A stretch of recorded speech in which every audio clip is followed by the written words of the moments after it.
tone. I mean, you don't have to go far on the interweb to find quite extreme reactions to that scene with you no shirt on. Here's one. Somebody tell Michael B. Jordan that my ovaries are ready to do Michael C. Jordan when he's ready. I'm patient.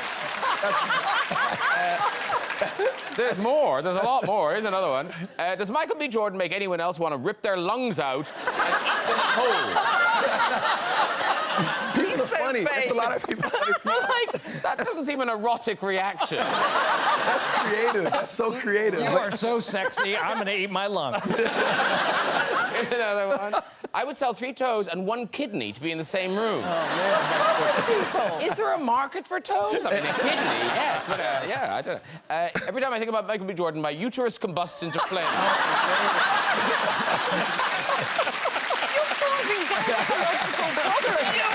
Everywhere. You must love this. I mean, that's awesome. And of course, now I suppose there'll be a whole new generation of kids who fall in love with this Mary Poppins. And so, Emily, your kids, how are they with it? Well, I think, I mean, my youngest, my 2-year-old, has a sort of attention span of a fly, so she watches the trailer, but Hazel, who's almost 5, has seen it and just absolutely loved it and sort of wants to talk about it all the time now, and yeah, it's just really weird. If you're it's 5, really your strange. mother's Mary Poppins. No, but I don't think I think she just thinks it's normal. She's like, well, this is what Sonny's mummy does, and this is what my mummy does. You know, it's just sort of like quite conversational for her. Is it going to help or hinder discipline at home? Oh, hinder? Really? Yeah, I think so. Because she already knows I can't fly. She's like, well, she's fake. but she did ask me to do the voice the other day, just out of nowhere, because she was quite sort of impassive watching the film, just sort of didn't reveal much of what she felt. And then the other day she goes, she's American, of course, sounds American, but she goes, do your Mary Poppins voice. And I go, spit spot, and off we go. And she goes, oh. And it was just so sweet. And they quite like impersonating me in the bathtub, where I say to the dolphin, no, not yet. And now the 2 of them go, no, not yet. Like, are there any of your catchphrases? Because you are good at English accents. Oh. You are. You have a decent English, like an Essex accent that's a little more. Are there any less catchphrases posh. that you think Chris could do? Well, one of our most popular ones is probably not very politically correct, so we'll do it. Yeah, that sounds right. Yeah. I did a tailor with a guy called Mark Williams, and we were very over-familiar. So, hello, sir. Try that. Say it again. Hello, sir. Hello, sir. Were you out with a lady last night, sir? Oh, did she want it, sir? Oh, suits you, sir. Oh. Do that. Were you out with a lady last night, sir? Oh, suits you, sir. Oof. Did she want it, sir? Did she want it, sir? Suits you, sir. Back to you. Was it a lady, though, sir? Oh! Oh, was it a lady, though, sir? Oh! Yeah, he's got the job. Well, a married couple comes up and they want to take a picture, and then generally it's the woman that wants to get the hug, and then they want me to push their husband away. Or, like, kick him in the face, and so I do it, but sometimes it's the man, and, you know, it's... Well, we've got some examples. Here you are. This is... That's generic. But, like, he's like doing some acting. This is just tragic, this next one. Because I feel like he just got a girlfriend, and now look. He's properly upset. Do we have another one? Oh, look at that. Oh. Beautiful. Check that out. And this last one is kind of doubly cruel, because obviously she's killed a pet dog, and but you're holding her, and you're not just pushing him away. When you signed the photograph, you signed over his face. Yeah. Are there bits that you always kind of dread, that they're a bit you know, even you wrote it, but they're a bit sort of tongue-twisty. Yeah, kind of... yeah. Well, Hamilton's first big song in the show is called My Shot, and it is the biggest sort of meal in terms of lyrics. And if you can get through that, you've got the show. It's sort of like the way Hamlet's like 6 major monologues. It's like, if you can get My Shot, you've got it. Can I poke you with a stick and you can do a little tiny bit? I could try. Oh, go on, go on. I have to stand. Can I Stand, stand? yes. Yes. I don't remember if I'm sitting. Okay, stand.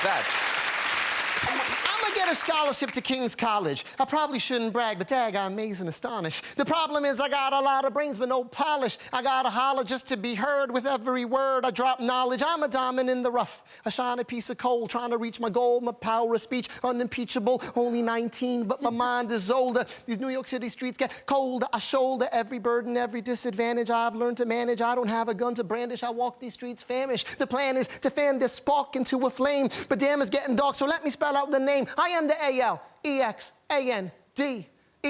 We are meant to be a colony that runs independently. Meanwhile, Britain keeps shitting on us endlessly. Essentially, they tax us relentlessly. Then King George turns around and runs a spending spree, and he ain't ever gonna set his descendants free. So there will be a revolution in this century. And to me, he says in parentheses, don't be shocked when your history book mentions me. I will lay down my life if it sets us free. Eventually, you'll see my ascendancy, and I am not throwing away my shot. It's something like that. Oh. Wow!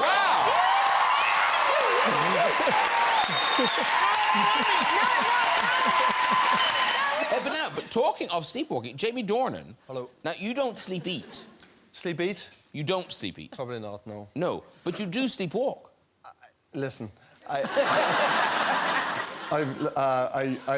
I'm aware of, I've sleptwalked once in my life. I was about 11 or 12. And I woke Come on, Jamie, come on. I woke up. I've told some shockers on this show before. I woke up and my dad was at the end of my bed. And he said, morning, Jamie. I said, hi, Dad, morning. He said, you have anything to tell me? I said, not really, slept well. He said, do you think you sleptwalked last night? I said, not usually do that sort of thing. He was, well, someone's done a poo in the bath.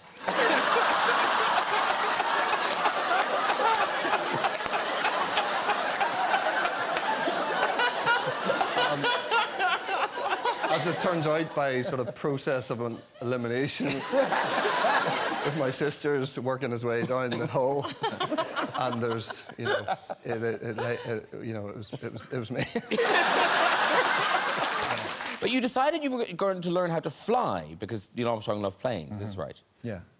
How did that go? Well, you know, Neil could fly before he could drive. He grew up watching planes as a kid, so he could pay for lessons, and flight was just, you know, so important to him. So I thought, oh, I'll learn how to fly. And you know, you always hear about celebrities flying, and I was like, how hard could it be? Well, it's very hard. It's very hard. And pretty quickly into my training, my flight instructor told me to take the plane into a self-imposed stall. It's just you stall it on purpose. And I just thought, this is a terrible idea. I'm gonna land right away, and I'll spend my time learning other things. As luck would have it, Patrick Stewart has also done drag. How beautiful is Patrick Stewart? That's amazing. Wow. That's amazing. That is quite, I mean, well, actually, close-up is a little, better from, yeah. Beautiful, beautiful. Everyone was like, that's amazing, that's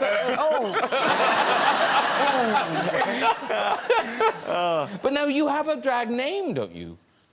Oh, yeah. Patty LeStew. Great. That's great. Yeah.